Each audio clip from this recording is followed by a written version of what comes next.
So I will do it. So we'll start. Okay. Good afternoon, dear forum members and distinguished guests. We have here guests from different countries, and I appreciate very much that you participating here in our session, especially the difference of hours. So really, I appreciate. So welcome to today's meeting of the Poland Forum. Thank you very much for taking part in this important gathering.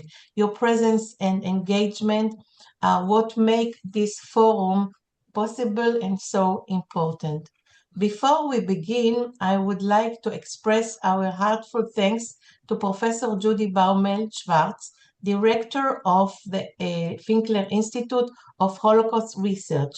Professor Baumel sends her warmest regard, but deeply regrets that she is not able to join us today for the meeting.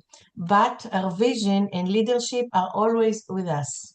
I would like also to extend my thanks and appreciation to Mr. Lukasz Wróbel from the Embassy of the Republic of Poland and Israel. Thank you, Lukasz, for fruitful cooperation, and a special thanks for you to helping us connecting today's wonderful guest speakers.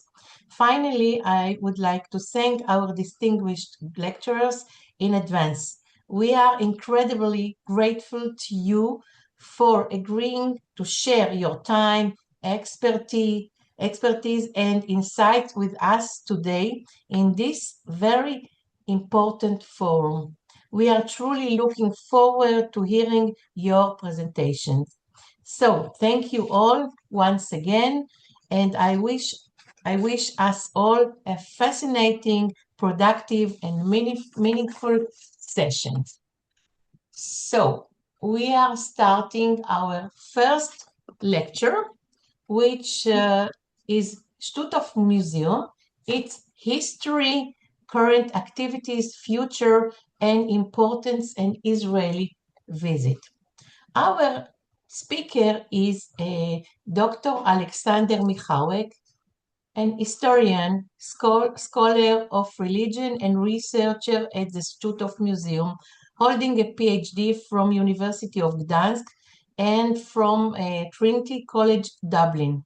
His research focused on Nazi concentration camps, Polish-Jewish relation, and historical memory, with a specific emphasis on history of the Stutthof camp and Jewish youth organizations. So, Aleksander, the floor is yours. Good afternoon. Good afternoon. Thank you very much for this wonderful introduction. Like Leah said, my name is Aleksander Michalak. I work in the Stutthof Museum. It's my honor to talk to this gremium and on behalf of Stutthof Museum. I'm sure that I'm talking to experts, but still I'm going to present some kind of introduction overview about our museum and former concentration camp. So let's begin that our institution, State Museum, was created in 1962 in the place of the former Nazi German concentration camp and death camp, Karl Stutthof. This camp, under different names, lasted from the 2nd September 1959 till 9 May 1945. So entire World War II period, quite long time. The current territory of the museum is about 20 hectares, whereas the original was 120 hectares. I mean the concentration camp. I would like to share you the. Yes, you have your co-host. You can share your presentation. Yeah, I'm just not very expert on this. Okay.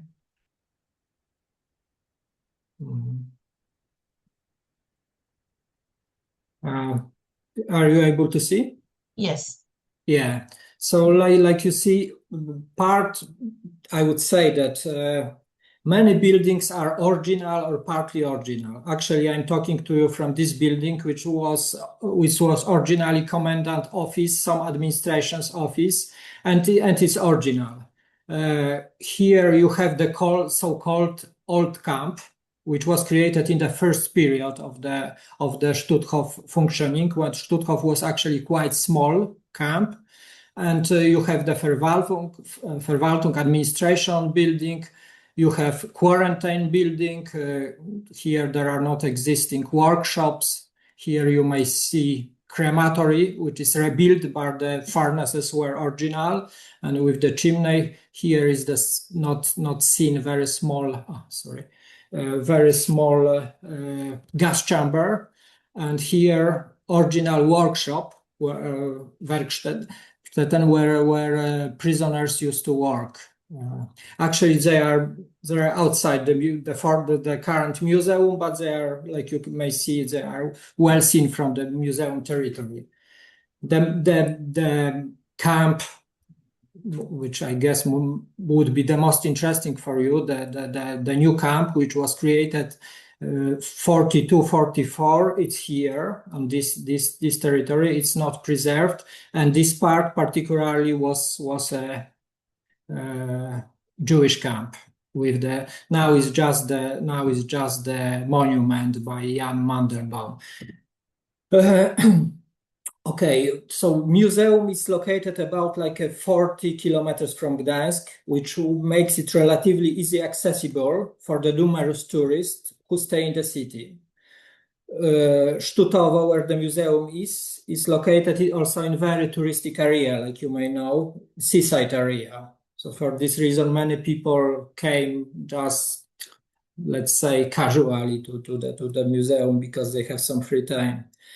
Unfortunately, there is no railway connection apart from the short, narrow railway, which is just touristic attraction, and it not work actually for if you want to come from Gdańsk. There is a bus, or you can get by car. I guess what you said, Leah, that you were in Lublin, or I guess you were in Majdanek, Bełżec, Sobibór, Treblinka, and the closest of that camp is actually Treblinka. It's like more than 300 kilometers from Stutthof Museum.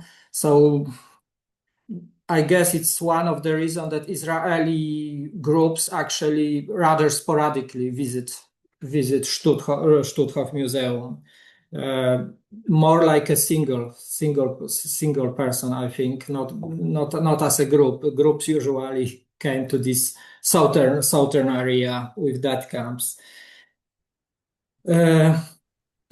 Shortly about the history, I'm sure that most of them you probably are pretty much aware of, but museum now where it is now is Stutthof Museum is Poland, but it used to be territory of the Free City Gdańsk, Free City Danzig.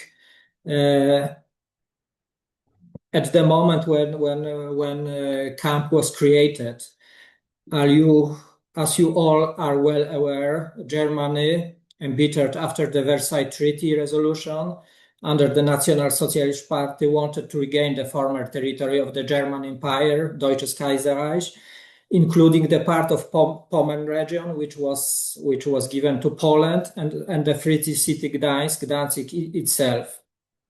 The Free City of Gdańsk was neither German nor Polish, but it was under the League of the Nation, at least in theory. But it, like you know, it didn't work pretty well. So in the late 30s, the real power in this territory of the Free City. Excuse me. Here you have the Danzig. You have here is Stutthof. So real power on this territory were actually Nazis, and the leader of them, Gauleiter Albert Forster. So for this reason, at the moment when war was already prepared by Nazi Germany, they were also able to prepare the Stutthof camp. So that the territory was chosen actually much earlier than, well, not much, few months earlier than war began. It was chosen very carefully, actually. Some specialists evaluated that the forest clearing it's maybe right place for the camp, but also but also the territory was quite good, because it was from this side is the sea, here is the Vistula and many canals, and what was also important that it was well connected with Gdańsk, Danzig, but at the same time it was a bit secluded. It was a small village, and only German used to live there, and all of them actually were very strong supporters of Nazi party. So they wouldn't be someone who would care about the prisoners, because the first prisoners, the people who were thought to be the first prisoners, were chosen also before the second war began, and there were mainly Polish, let's say, intelligentsia and leading strata, some like a clergy, like a teachers, like a members of Polish organization in Free City Gdańsk or in Pommern. The Nazi prepared some kind of proscriptions list, and the moment when war began, they arrested those people, and they sent them to Stutthof after the outbreak of the war on the 2nd September. Therefore, originally, Stutthof was a civilian internment camp under the Danzig police presidium, who was also SS leader, as well as under local NSDAP leader, Gauleiter Albert Forster. Here are the actually. Sorry, I missed this. Because the camp was not ready yet. The prisoners, inmates, built the camp when they came, actually. So, but returning to the structure, so the structure was actually quite simple at the beginning, because it was just NSDAP, SS, and Max Pauli as a commandant. Actually, he was commandant 2 years. Like I said, the first purpose of the camps was mainly to keep their Poles from the Free City Gdańsk, Gdynia, and entire Pomerania. However, among the prisoners, there were also some Jews from the region who were arrested. Some of them were arrested for their alleged offense against law. Some of them arrested because they were Jew. Actually, many of Jews were forced to leave Free City Gdańsk before the Second War began. Fortunately, actually, for them, in terms of the Pommern, some Jewish prisoners were taken to Stutthof from Pommern, but also many died in executions, which began actually in September in this territory. They were killed in execution with Polish intelligentsia, with Polish clergy, and many were displaced to this central Poland, this general government territory. But still, some group of Jewish prisoners came to Stutthof, and they came even on the 2nd September, so the second day of the war. Stutthof, at this moment, Stutthof had two other camps. Neufahrwasser camp, which was actually in this moment the center camp in Danzig, Stutthof and Grenzdorf. Many Jewish prisoners were killed also in Grenzdorf, in quarry of this camp. The territory of the Free City Danzig, where Stutthof was created, was incorporated to German Reich in October 1939. In this period, capacity of camp was limited. Since September 1939 to April 1940, in Stutthof there were about 3,000 prisoners. Mainly these Polish pre-war activists and members of Polish intelligentsia and clergy. From April 1940 till December 1941, camp served mainly as a site of repression and extermination for the Polish population of Pomerania arrested for a passive resistance, membership in the underground organization, collaboration with partisans, clandestine teaching, workplace misconduct, refusal to sign the German national list, contact with prisoners of war, and other reasons. They were marked as police prisoner, Polizeihäftlinge. They remained at the disposal of the Gestapo. In this year, 1949-1941, Stutthof had various names: Zivilgefangenenlager, Gefangenlager Stutthof, Gefangenensammellager Stutthof, Sonderlager Stutthof, and finally Konzentrationslager Stutthof. In October 1941, Stutthof was transformed in the labor education camp. In German, Arbeitserziehungslager. It meant it should educate those prisoners who were avoided forced labor, sabotaged the work, they traded food, and so on. They were sent for 56 days or multiply of this number. Some of them were released indeed, some stayed in Stutthof for good, and because of the terrible condition in the camp, about 15% of them died. At this moment, some French laborers were brought to Stutthof. After invasion to Soviet, by Germany to Soviet Union, in June 1941, there were in Stutthof some Russian Navy men who were interned from the ships in the ports. The very important date for Stutthof was actually November 1941, when Reichsführer Heinrich Himmler visited the camp. We are lucky to have we have the album from this visit, which was very important apparently for the SS in Stutthof. And Himmler decided that beginning at next month, Stutthof, no, sorry, like in 2 months, Stutthof will be German concentration state camp, and so like a regular state concentration camp with the central Oranienburg.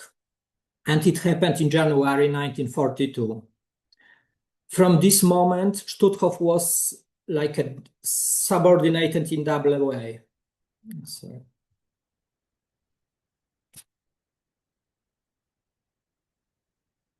here is the new organization. So it's like a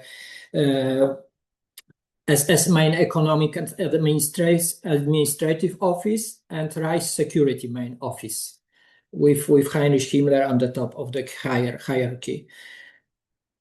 From then, Stutthof became a German state concentration camp, and the prisoners of different parts of Poland, as well as many nationalities, were brought there. The most common reason for imprisonment was hostile anti-state activity, without any further explanation of what this actually meant. However, what is worth mentioning that despite these different names and the administrative status and size during this entire existence, actually Stutthof de facto functioned as a concentration camp with the torture of prisoners and executions. Nevertheless, this decision of Himmler made the administrative change and caused the further development of the camp. In 1943, the camp was enlarged and new camp began to be constructed. The prisoners were brought from other camps, Buchenwald, Mauthausen, Flossenburg. Apart from the Poles, there were significant numbers of Soviets, many nationalities, German prisoners, including German criminals. There were also Danish communists and left wings, Norwegian policemen, who actually were housed in better part in the so-called Germanenlager, German camp. There were French, like I said, and many other nations. In these years, Karl Stutthof organized also over 100 units, commandos working for the prisoner to work in agriculture in nearby region. Camp rented prisoners to German private companies and those belonging to the SS, and later in 1944 established more than 30 subcamps in Gdańsk, Gdynia, Lemberg, actually, like you said, in Proust, Rusocin, Thorn, Bromberg, and so on and so on. Since we have not too much time, I will not tell how arrival looks, because you probably are aware of that. The system was like in other German Nazi concentration camp. The inmates had to have this quarantine. They were bathed, received clothing and shoes, and each prisoner received a camp number and entered into a file. The number was written in ink and piece of white linen, not tattooed, and which the prisoner had to sew onto his jacket on the chest, on the right front leg. I think I had this. Yeah. Before the number, there was triangle, and the color indicates what sort of prisoner it was. Like a red one was politics prisoner, green one was a criminal, and so on and so on. In Stutthof, like in other camps, existed this created in Dachau hierarchy among prisoners with two main divisions: functionary prisoners, who were responsible for inmates during work, like it's Kapo, Oberkapo, for Arbeiters, and those who were responsible for the prisoner during their stay in the camp: Blockaltestand, Stubaltestand, and the highest Lageraltestand. There were also many other hierarchies, depending on the professions, of the nationalities, of old numbers, who were always more important than new numbers, and so on and so on. Stutthof's biggest expansion took place in 1944 and was strictly involved with its role in so-called Endlosung, the Judenfrage, in language of the perpetrators, or Shoah, or Urban Europe. Like I said, the first Jews arrived at Stutthof from the free city of Danzig on September 2nd. There were 5 Jews at this moment. At the first stage, compared to later transport, the number was still relatively small.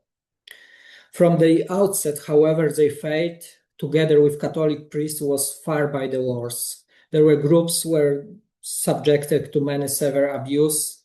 They cleansed cesspools. They were subjected to various sadistic practices, hangings, drawings, forcing to dance, and so on. They were also included among the worst working commandos, and belonging to some commandos was the same like to be dead, actually, like Waldkolonne or Wagenkolonne. They also were members of so-called Scheisse-Kolonne. So really, they were destined to be dead, to be killed. Besides Jews from Danzig, there were also Jews from other parts of Pomerania: Kartuzy, Starogard, Skarszewy, Gdynia, and Wejherowo. I'm using now Polish name, not the name they German actually chosen. From the Jews who were sent to Stutthof in the first period, only a few survived, and all of them because they were specialists needed by the camp authorities. It indicated that actually, if the Jewish prisoner was really professional in like a shoemaker, they can survive even 5 years. Unfortunately, there were only few of them who were able to survive. So from September 1959 to January 1944, the number of Jewish prisoners probably would exceed 1,500. The situation regarding Jewish inmates, like I said, changed completely in 1944. Already in August 1943, Commandant Karl Stutthof, Paul Hoppe, met with the head of Department of Reichsmain Office of Economics and Administration, and he was informed on the final solution. A few weeks later, during Hoppe's second visit to Oranienburg, the decision was made to begin extermination in the Stutthof concentration camp. The Stutthof officials went to Oranienburg to get Cyclone B for gas chambers. Stutthof was also visited by Rudolf Hess from Auschwitz, so like a kind of advisor in terms of examination. So in 1944, the big Jewish transport came to Stutthof, which was indirectly involved with the change of the government in Hungary and destruction of Hungarian Jews when Domeš Tojai became prime minister, and more directly with liquidation of Łódź ghetto, and finally with preparation of the liquidation of Auschwitz. So part of the transport went from Auschwitz, and the other part, very important group, were from the east, from so-called Ostland. As the Red Army advanced, the Germans began evacuating the ghettos at camp of Reichskommissariat Ostland, which included contemporary Lithuania, Latvia, Estonia, and partially Belarus. Stutthof was the closest, most convenient camp, and was available also by the ships from Tilsit, Riga, Liepaja, Tallinn. So the biggest transport came from Kaunas, Kovno, Sipo Kaunas, Sicherheitspolizei sent them, or other transport were sent from Riga, from Kaiserwald. Sipo Riga sent them. Alexander, we have yeah. for So 3 yeah, minutes, so maybe and I will after stop some here minutes for because I want to questions. say about the Jewish camp, but yeah, it's maybe we can discuss that. Or Okay. You have 3 minutes, a little bit maybe about the museum, about today. yeah, about the museum, we're trying to prepare now. Well, we are preparing. We have a plan to make a new permanent exhibition, because we have only the old one, which was partially from 80s, and requires a bit to be renovated. I don't know, to be retold, certainly, and here, in terms of the Jewish part of this exhibition, we thought to use this building, which is much bigger than here, which is called New Kitchen, because it's supposed to be kitchen, but because the Stutthof was already because the war was already ended, so never became the kitchen for the prisoners. But some Jewish women were actually used to stay in this building, so we consider this building as the appropriate place for this exhibition. We work also for this new monography of the Stutthof. This is the first volume. The next volume should be next year. Well, in terms of Israeli visit, I think that it's very important for those who are somehow involved with this Ostland evacuation, and it was Stutthof was very important for this region, and it's easily available by airport, which is maybe the least important, but sometimes it is also some kind of factor which plays the role. What is for the researcher, what I think is significant is our archive is very well preserved. We have like it's a bit not exact, but about 80% preserve the documents created by German administration Verwaltung. We had actually a lot of personal card. We have commandant orders. So for the researchers, certainly it's kind of paradise in terms of documents. Our collection of the objects is not that impressive. Maybe we have like 1,700 objects. Some of them are keepsakes. Some objects, artifacts after the victims, and unfortunately not many Jewish, not many objects after who left after the Jewish prisoners. We have some bricks with the names of the Jewish Hungarian woman. Actually, one we were able to find this family of this woman who were from Bonyhat in Hungary. We have also some objects that were made in workshops by the prisoners, but mainly not, let's call, by the Aryan prisoners, not by the Jewish, because the Jewish they didn't have any opportunity to prepare something like that. Okay, maybe you have some questions, because First of all, thank you very much for presenting your lecture. It's really very interesting. Very, very interesting. And I think that it's the Stutthof concentration camp is not known well, especially I can say from my point of view as the Israeli researcher. The visits of the Israeli are focusing, as you said before, in the that comes in in the east and not in the north of Poland. So thank you so much. Yes. And if anyone would like to ask, this is the time to do it before we go forward to our next lecture. Please. Could I ask a question? Yeah, sure. Yes, thank you. Thank you very much for your presentation. Thank you. I was surprised to hear that Stutthof actually had gas chambers. Yeah. Crematoria, I know, but gas chambers. So is it possible, I know that when my family arrived from Kaunas, from Kovno ghetto, there was a selection, and my grandmother and the little daughter were selected for death. My mother assumed that they were sent to Auschwitz.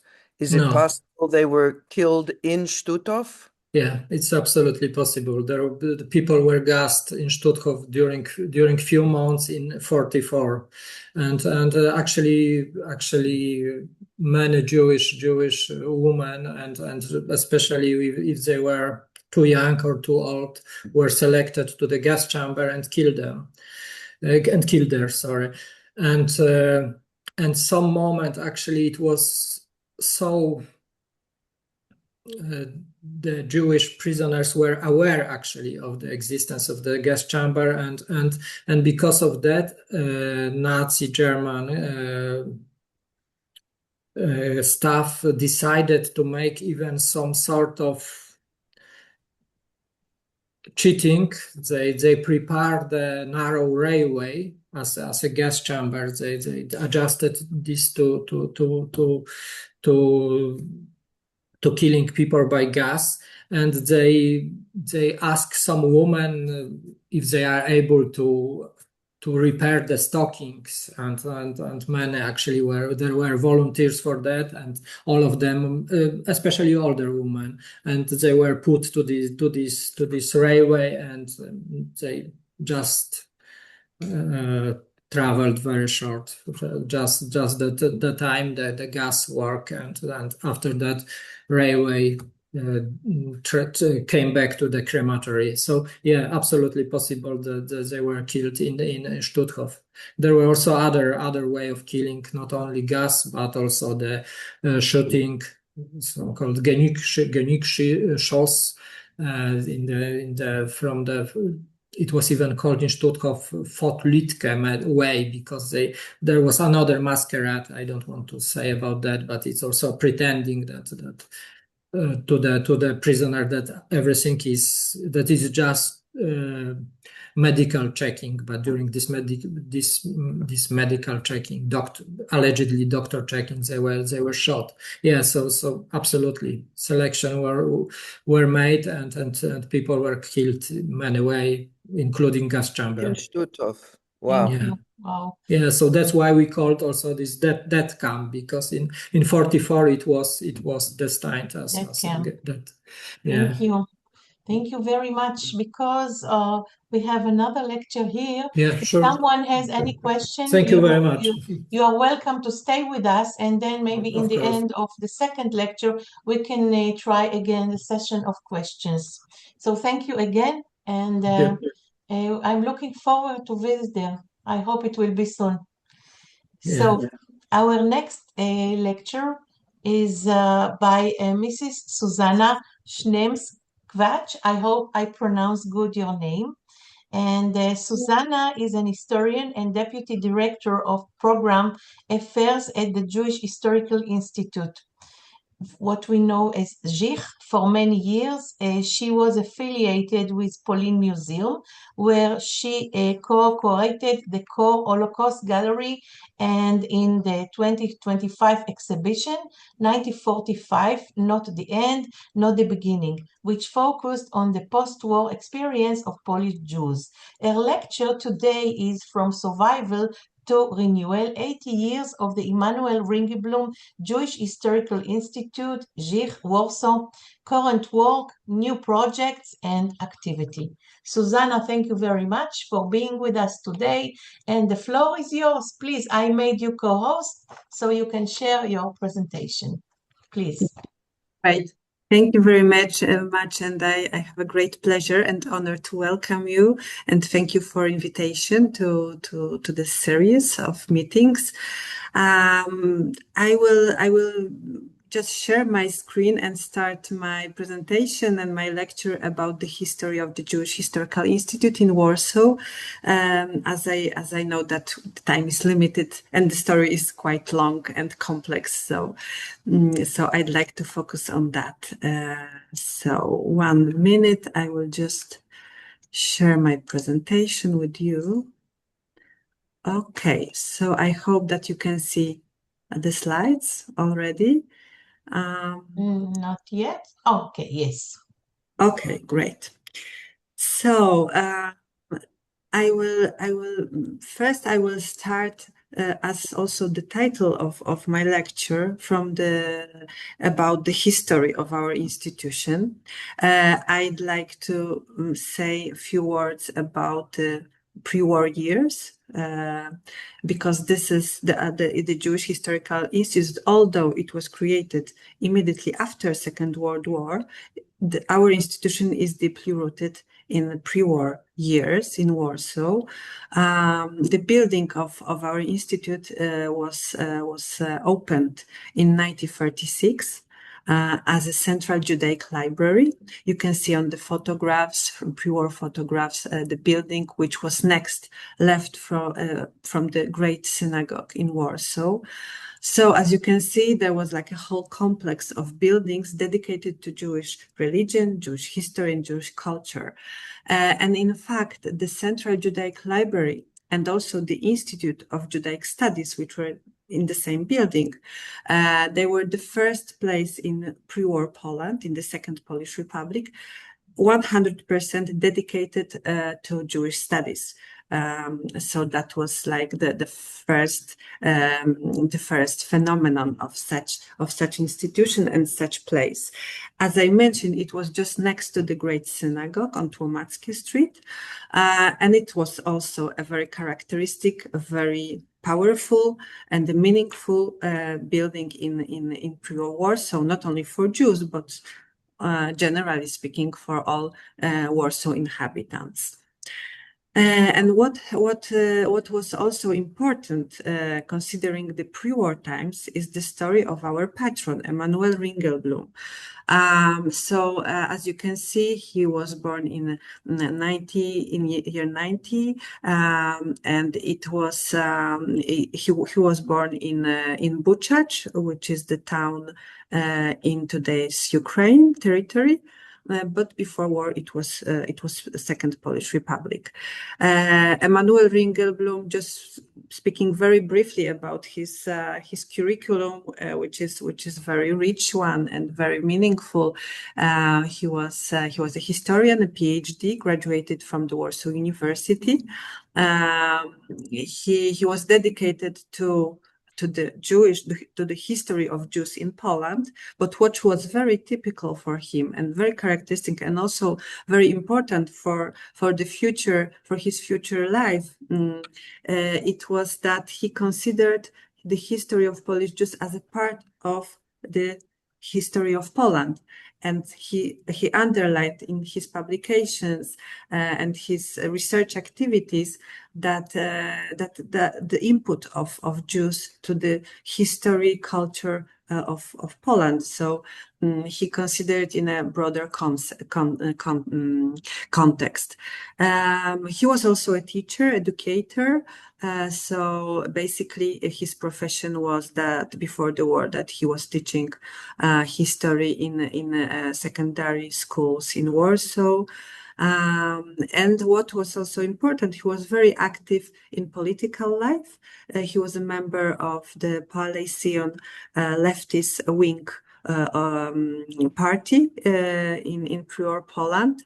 And also he was a social activist, very, very dedicated to many, I would say, grassrooted social activities. He was well recognized before the war in Jewish milieu. What was also a very, very important question is that he was the member and collaborator of the YIVO Institute in Vilna. YIVO Institute, founded in 1926, was the first research institute with the aim of documenting and collecting documents, artifacts, testimonies of Jewish life in Poland, not only in past, but also contemporary Jewish life.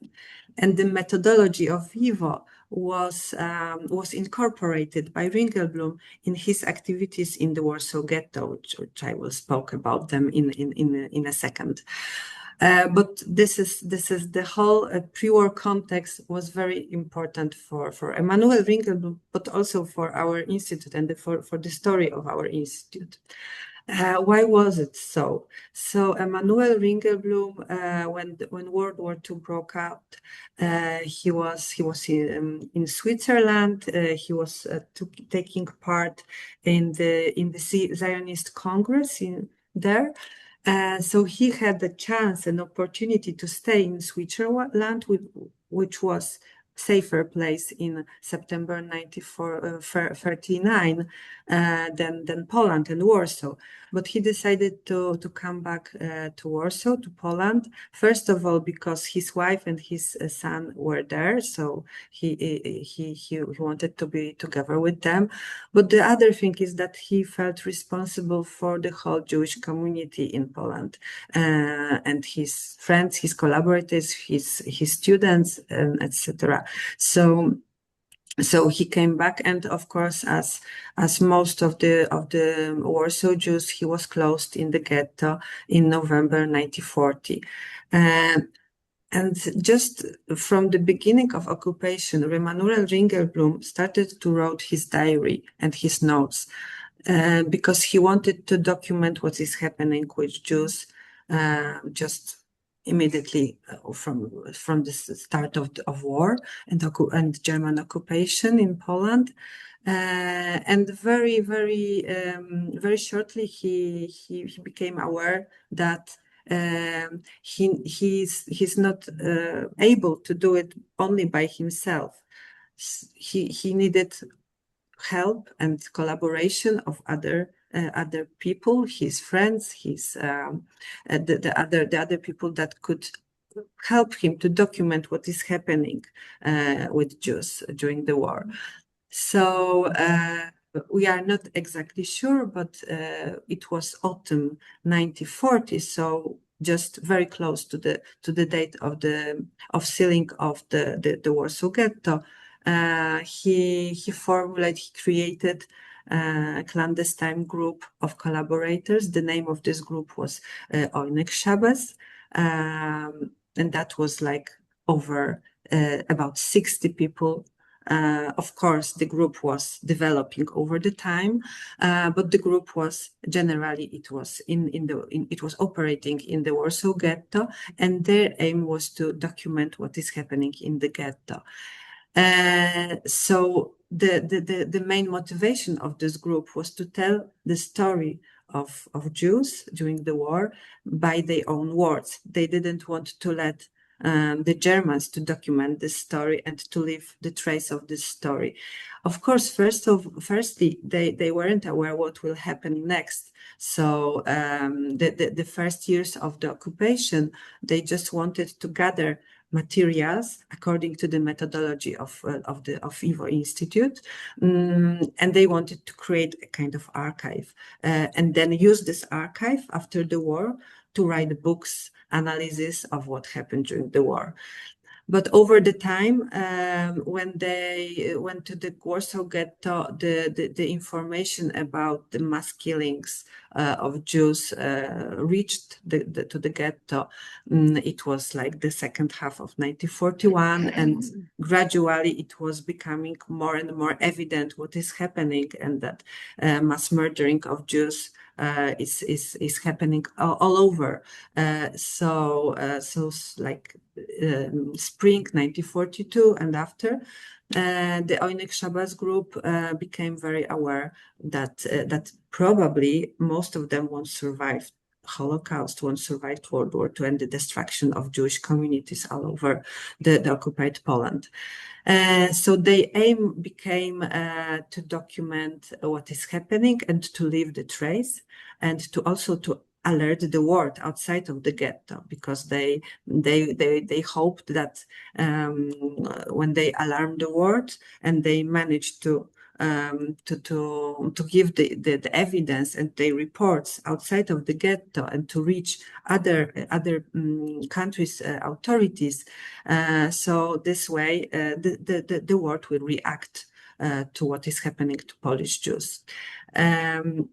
So the archive that they gathered, like over 35,000 of pages of documents, artifacts, social life documents, testimonies gathered from different groups of people in the Warsaw Ghetto, but not only. We created a kind of database when we discovered that there were over 250 localities that the information from which were gathered in the Ringelblum, in the Oynek Shabbos archive. So this very rich and very powerful archive was hidden during the extermination of the Warsaw Ghetto, summer 1942. That was the first part, and then immediately before the Warsaw Ghetto uprising in April 1943, the second part was also hidden underground in the Warsaw Ghetto. So I'm talking about it in a such detailed way because this collection of the Ringelblum archive documents is one of the, I would say, one of the most precious ones that we have in our archive. What happened with the building and with the place that was the Central Judaic Library before the war, and that we are today now. So the great synagogue on Tłomackiej Street was destroyed at the end of the Warsaw Ghetto Uprising. It was blew up by the Nazis. So the whole complex was ruined. You can see in those immediate post-war pictures how it looked like after the war. The building of the library and today our institute was burnt out, but as you can see, the walls remained. So after the war, it was somehow renovated quite quickly. And in like first post-war years, in 1948, it was already used by the Jewish Historical Commission. What was very special about the Jewish Historical Commission was that it was created even before the official end of World War II. So it was like late 1944 in the east part of Poland, which was already it was already not under German occupation. It was liberated by the Soviet army from German occupation.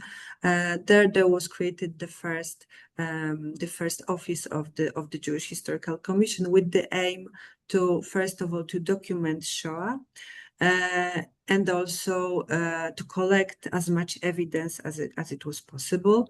So they started to collect the testimonies of the survivors, very, very early ones, like from 1944. And also the other aim was to maintain and take care of the Jewish heritage that survived World War II. Very little, of course, comparing what was before the war, but still some parts of the collections luckily survived, among others, the Ringelblum archive, which was hidden in the ghetto, and then it was discovered, it was searched for, and it was excavated, first part in 1946 and the second part in 1950. So all those collections were gathered by the Jewish Historical Commission. And what is important for the history of our institute is that in 1947, the Jewish Historical Commission was transformed into Jewish Historical Institute, which is our institute until today. So our institution is the oldest one in Poland that deals with Jewish history, with Jewish culture, and also that has such rich archives and collections. So what we are doing today with all those very precious heritage and very precious history and memory. First of all, I'd like to present you the structure of our institution. So generally speaking, we are divided into parts, I would say. And the first are the departments that are dealing with the collections. So here you have like different departments that are taking care of the collections, which are very rich and very various also. So we have the archives with most of all the documents, very, very like the pre-war documents that survived war, the documents from the wartime period, and also those created after the war. There are over 7 million pages of documents in the archives. Then we have the library, which is also composed of the volumes that were preserved during the war. So, for example, we have volumes dated like 16th, 17th century. And of course, the whole collection is composed of also of the collections of the Central Judaic Library that was founded before the war. So we have about 85,000 volumes in our library. We have also art department, which is the collections of artworks and also memorabilia and museum objects. This is about 15,000 pieces in these collections. We have also the heritage documentation department, which is basically the photographic collections, also those pre-war, also very rich collection from the wartime period, from different ghettos and camps, and also a very interesting part, which is the documentation of post-war years, starting from immediate post-war, what happened and how the Jewish places and Jewish material heritage looked like immediately after the war, but then also the documentation that was gathered all over the years until today. And also there's also, of course, the conservation department and digital collections that I will tell you briefly in a moment. And the other half, I would say, of the institute is the program part. Mainly this part, this divisions, these departments are also very focused on popularizing the Jewish heritage, dissemination of our collections and the knowledge about these collections and the stories that are behind objects and documents.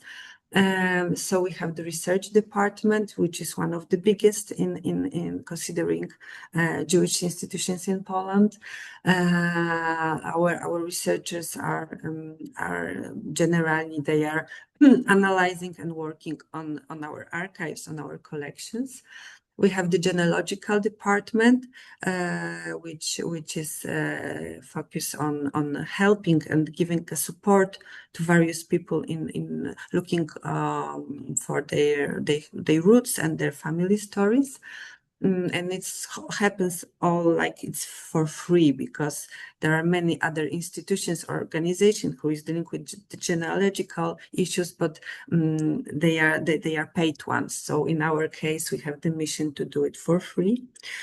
We have also education department, which is also very important, because this is the whole education activities dedicated to the teachers, educators, guides, also museum staff. But also education is considered in our case in a broader sense. Those are all big open public programs that are dedicated to popularize Jewish history. We have also, of course, communication department, publishing department. We are publishing about 10 or 12 books every year. And of course, those are the works of our researchers. Those are the works that are rooted in our collections, but not only.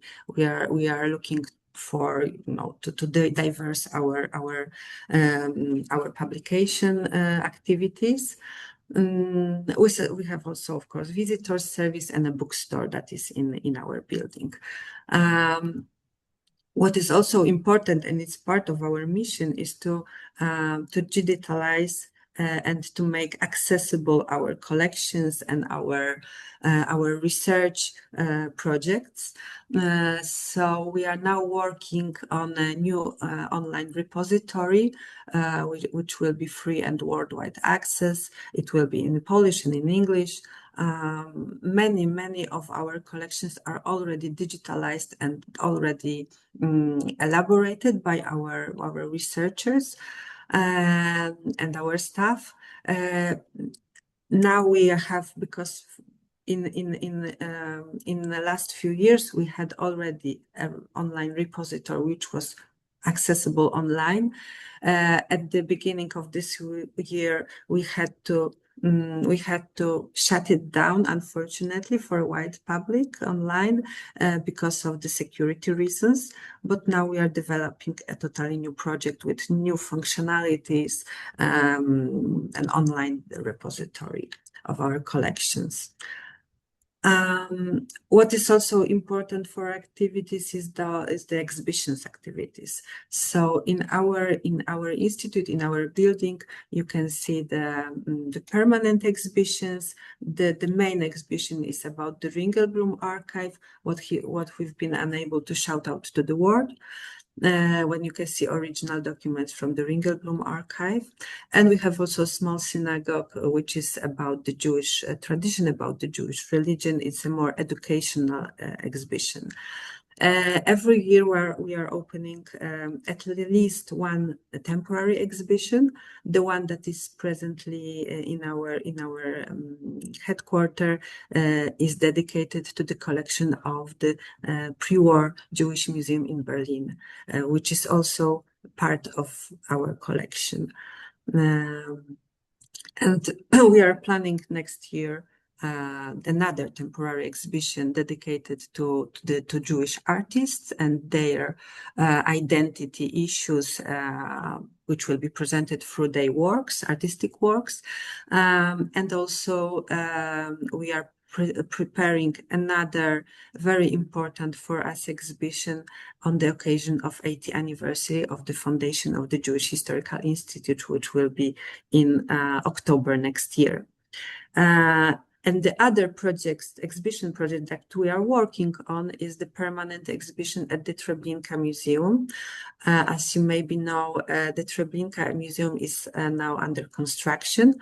They are building a totally new modern museum building in the former Treblinka Dev Camp site. And our institute is collaborating with the Treblinka Museum.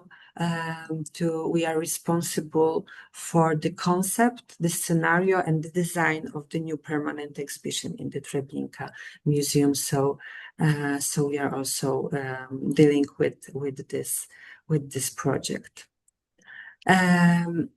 The other thing is that we have a traveling exhibition dedicated to the Ringelblum archive. We have one that was for last few years, present in different countries, in Germany, in Munich, then in Melbourne, in Australia.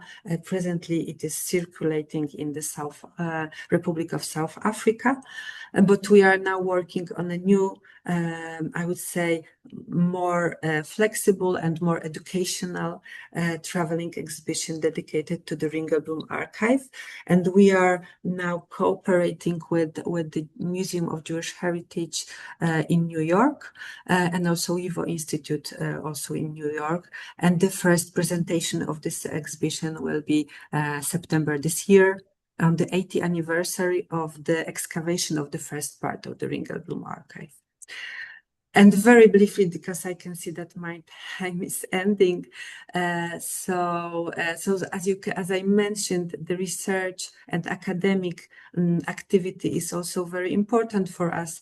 We are part of different networks, research networks in Europe and all over the world. One of the research network is European Holocaust Research Infrastructure, which is based in the European Union, Commission of the European Union. Our institute is the leader for Poland because the infrastructure is based on different national nodes, as it is called.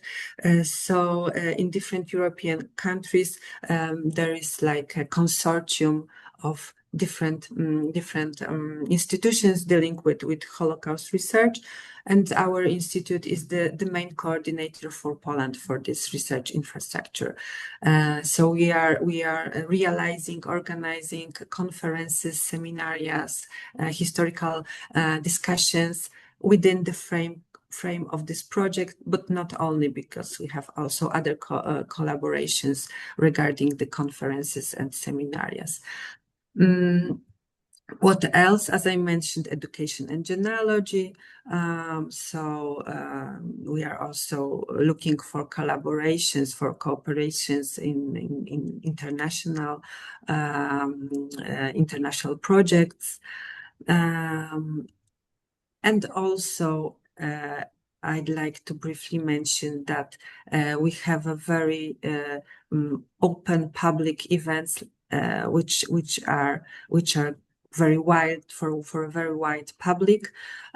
So we have every year we are organizing March of Remembrance, which is a commemoration of victims of the mass extermination in the Warsaw Ghetto, summer 1942. It is an outdoor event, march that is going through the streets of Warsaw, from the Umschlagplatz monument to different places that are connected with the story of the Warsaw Ghetto and people in the Warsaw Ghetto. So, for example, this year we are commemorating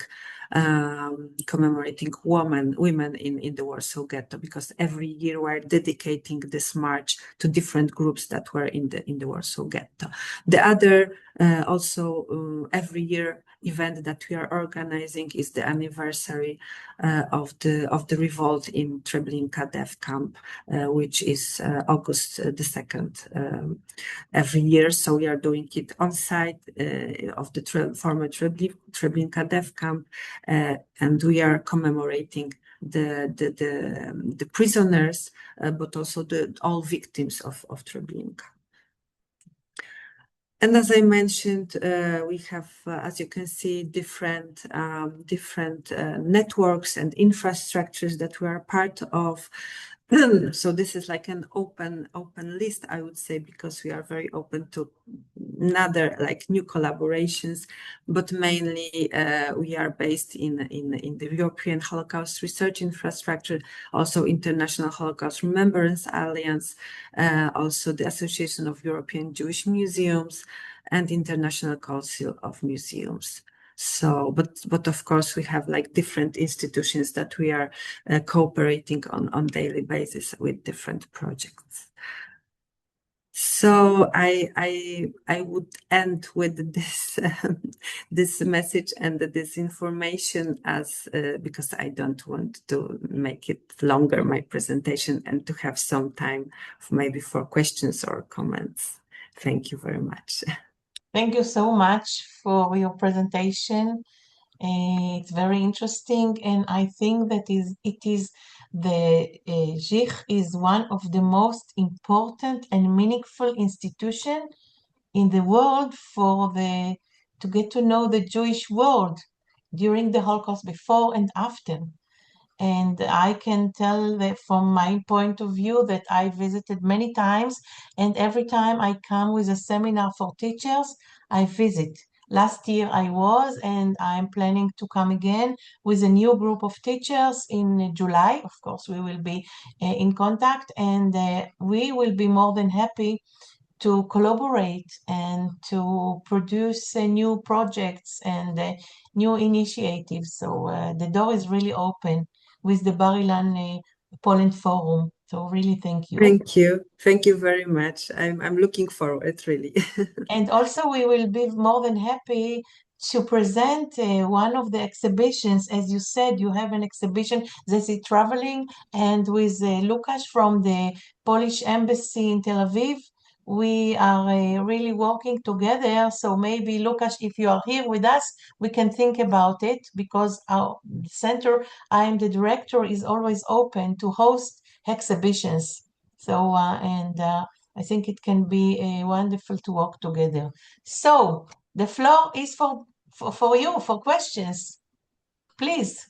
I know we are a little bit late on time, but we can take some moments for questions, because we have representative here from different countries, even from Ireland. Mary is from Ireland, and we have from Arizona, and we have from colleagues from Poland, from different places, from Israel. Please. I think, Hannah, you are very involved with the work of the JICH. Yes, Yeah. Hannah? I'm at the Committee of Righteous Among the Nations in Yad Vashem. So I've been correspondent with Marina, I think, a lot. But I have a question. Do you have materials about the Jews that lived in Poland in the 60s, after the war? Yes, of course, like in different parts of our collections, I would say, because, for example, we have like collections of photographs that were well, they were especially made, they were especially taken to document what is happening in former Jewish towns, districts, places that were before the war, that were places of Jewish life, and unfortunately after the war they were abandoned or their function was different. So this is a very, very interesting collection. But considering the documents in our archive, for sure we have data on Jewish life in the various, I would say, parts of the collections. For example, we have part of our archive is dedicated to our institute stories. So we have documents on various heritage of our directors or staff that was in Żych. And what was important, those people were mainly the survivors immediately after the war, and also I think in 60s they were still, of course, many of them immigrated after the war in different moments, I would say, but still they were very, very rooted in Jewish community. So I'm sure that our archival staff, they can tell you more about different parts of the collections that is dedicated to this period. And of course, we had also other materials that were acquired over the time, and also in the 60s that people were giving or making deposits into Żych, and they were so our collections were developing and growing also in this period. Thank you. Thank you. I see there is a question of Peretz. Sorry, the microphone of my computer is not working. Do you have any information or materials about the refugees in Kazakhstan during the war? Okay, so I'm not sure, to be honest. Is it like part of our collections? But it may be. I consider it may be. It depends on what was the story of this community or of those groups of people that were in Kazakhstan during the war. I suppose that they were partially, at least, Jews that escaped from occupied Poland, from German occupation to the east, generally speaking, and so many of them came back to Poland after the war. That was the main part of the survivors. So that were those people that survived in the East territories, in Soviet territories. So I suppose that maybe there are also such people that came back from this part of these territories. But you can write to our archive and ask. I'm sure that they will. Our staff is very, very. Those people are working for many years in the institute archive, so they know by heart, I would say, the documents that we have. Although sometimes happens that there are some surprises, and we are still discovering new things. Thank you very much. I would like to ask, do you have materials about the Jewish community after the war that lived in Wrocław?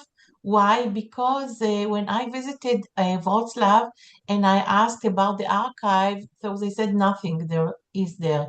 And I would like to know because my family lived after the war in Wrocław, and especially I found a picture that my father was singing in the ceremony when they opened, the Rappaport Monument. They celebrated the opening. Okay, yeah, that's so that is very unique photograph. I can imagine, to see your father in such a iconic, I would say, moment and situation for post-war story of Polish Jews. Yes, we have a very rich documents and very rich collections on this period, and also from Wrocław, from Lower Silesia. As you know for sure, that was the region when of a great rebuild of Jewish life after the war. Those regions of Poland. And we have lots of, I would say, artifacts, documents, photographs. So yeah, those collections are very rich and very diverse. So if you will be in Warsaw this year, so I invite you, if you would like to search for something. Of course, thank you very much.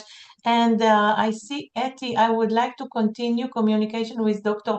Michalak. Could I get his email address? Thank you. Etty, can you please, Yes, Alexander, I'm your writing. email? I'm writing. And also, Zuzanna, write please your email for the group. And is there any other question for our speakers? Yes, Krzysztof, good to see you. How are you?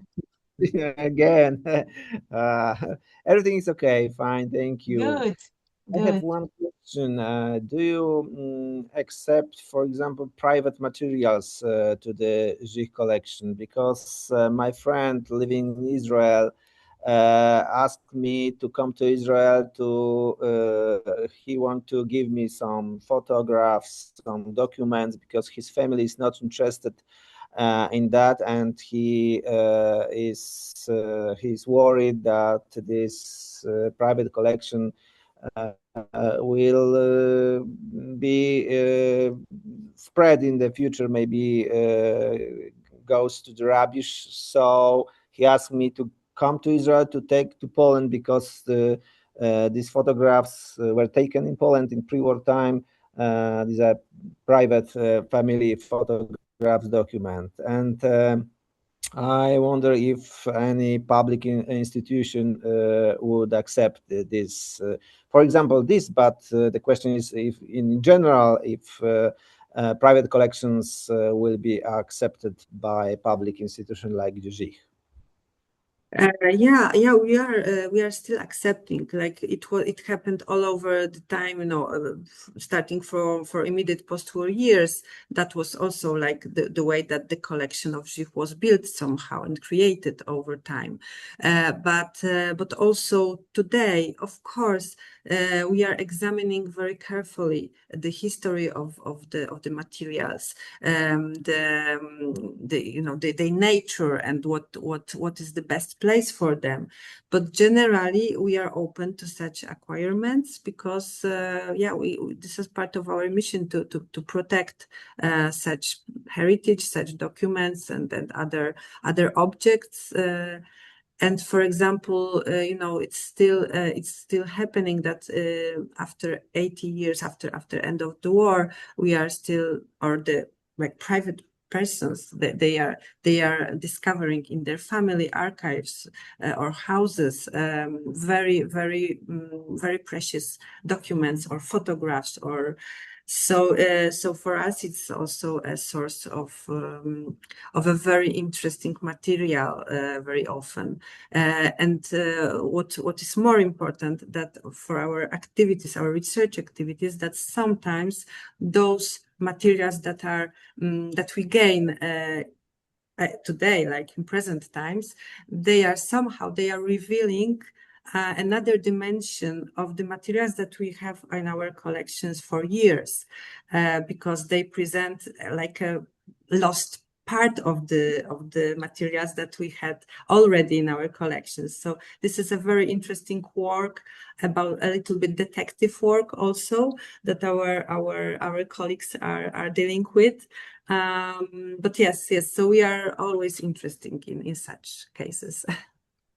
Okay, I will tell him that I will bring, I hope I will be able to come to Israel very soon, and if he will give me these materials, I will bring them to Warsaw. So sometime in the future, I will show you.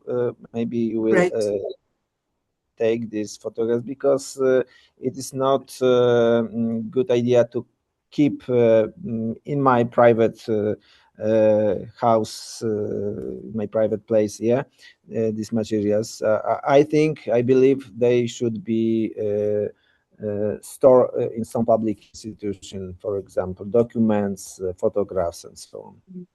Thank you. Thank you. It's really important because, as I said, sometimes they match with the other part of the collections. And this way we are suddenly gaining totally different perspective on history, on people's history, etc.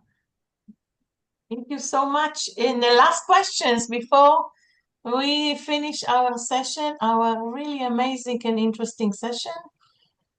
Okay, just to say thank you. Thank you, our lecturers today, Aleksander and Zuzanna. It was really fascinating, interesting. Thank you, our dear friends and dear Poland Forum members.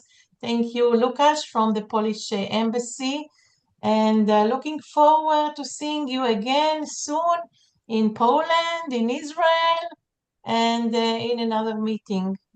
This is the purpose of this forum, to connect people from different countries, even in the same country, from the same fields, that we can work together. And I have some dreams to make something together. As we published a book, this forum with Professor Judy Baumel-Schwartz, we published a book that it is a collection of articles from our forum members.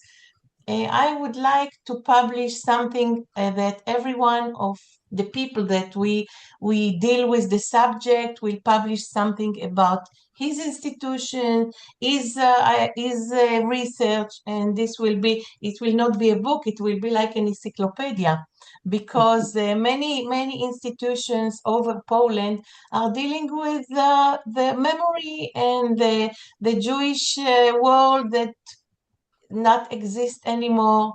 And maybe that we have to publish something that will be a collection of all the places, of all the people that are working in this field. So this is a dream, but if a person doesn't dream, he cannot achieve anything. So we can dream and work hard for this, and we will be in contact. Thank you so much again. Have a nice Thank evening. you. Well, have good morning in the state, and see you soon. We hope for better days in Israel.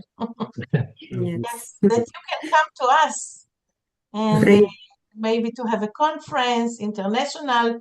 We must think about it for the future. Thank Yeah, you so much. definitely. Thank you. Bye-bye. Take care. Bye-bye. Bye-bye. Bye-bye. Bye-bye. Bye. Bye. Bye, Leah. Bye.